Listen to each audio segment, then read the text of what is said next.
Ah, bon, je préfère souvent ne pas aborder cette question parce que ce qui est important sont les idées et les choses et les activités sur lesquelles on travaille et ne pas parler de soi. Bon, je suis au Gabon, je suis gabonais, j'ai fait mes études à l'école primaire de l'ENSB qui se trouve dans le quartier de la prison. Ensuite, je suis allé au lycée d'application qui est pas loin, qui est à l'époque le meilleur lycée du pays.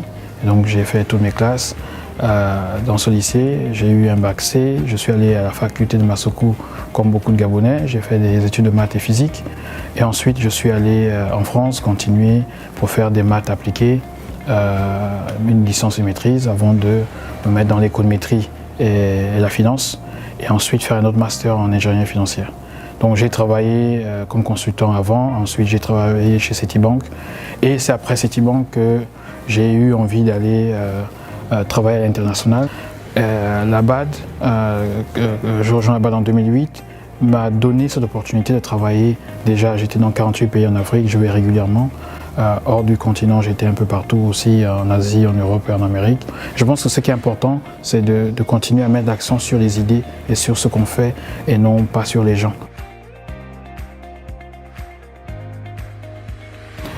J'ai publié un article sur la question des project bonds, des obligations de projet, et la BAD, pour laquelle je travaille, a trouvé que c'était un sujet intéressant sur la publication et m'a donné des moyens pour passer d'une publication d'un article à un ouvrage.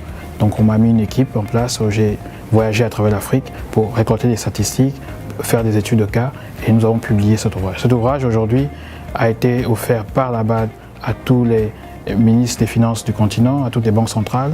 Il se retrouve dans les meilleures universités américaines et anglaises et il est cité dans plusieurs publications. Donc cela m'a donné un niveau de visibilité dans une idée que j'avais. Je pensais que l'Afrique, comme beaucoup de régions, peut mobiliser son épargne domestique pour financer ses projets. Et c'est sur cette thématique que je travaille depuis plusieurs années. Le deuxième ouvrage, c'est sur le Gabon, Transformer le Gabon, scénario de la panthère de l'écureuil, qui est plus une interpellation lorsque, en 2013, je sors le livre sur les financements structurés. Le lancement est fait à Washington, en marge des assemblées du FMI, par le vice-président finance de la BAD, et il a été préfacé par le président de la BAD de l'époque. Je vois un certain nombre de projets qui se font, et puis je me retrouve dans un panel à Johannesburg. Et mon copanéliste donnait tous ces exemples sur le Gabon, et il me donnait des exemples qui ne se passaient pas souvent bien. J'ai appelé un peu mes amis qui travaillent au niveau de décision pour demander un peu l'exécution de projet. Et j'ai vu qu'il y avait une certaine difficulté dans la priorisation des projets. Et donc j'ai entrepris de développer un petit document pour parler du financement des projets. Mais en faisant des recherches sur ce document, je me suis rendu compte que la problématique va au-delà même du financement du projet. C'est toute la question de comment on transforme un pays, passer d'une étape à une autre. Et donc c'est cette proposition que j'essaie de faire en voyant que la transformation du Gabon passait par le capital humain, donc la question de l'éducation, système éducatif performant, la question de la transformation des infrastructures, le financement de tout cela et l'amélioration de certaines institutions. Donc cela a été le deuxième ouvrage qui m'a permis de regarder un peu et de voir beaucoup d'aspects de l'économie gabonaise. Et donc ce livre sort environ en 2014. Ce projet terminé, je continuais toujours mes réflexions sur le financement des projets en Afrique. Et la chance que j'ai avec l'opportunité de l'institution pour laquelle je travaille, c'est que je balaie un peu plusieurs pays et donc je vois ce qui se fait. Et tout de suite, la problématique du financement s'oppose. En regardant certains projets arrêtés dans certains pays, en regardant le montage financier de certains projets, je me rendais compte effectivement que la question du financement n'était pas bien posée en amont dans beaucoup de nos pays. On fonctionne dans beaucoup de cas comme si l'argent doit toujours venir de l'extérieur. Et une fois les économies externes ont des difficultés, les projets internes sont bloqués parce qu'on n'arrive plus à mobiliser les financements.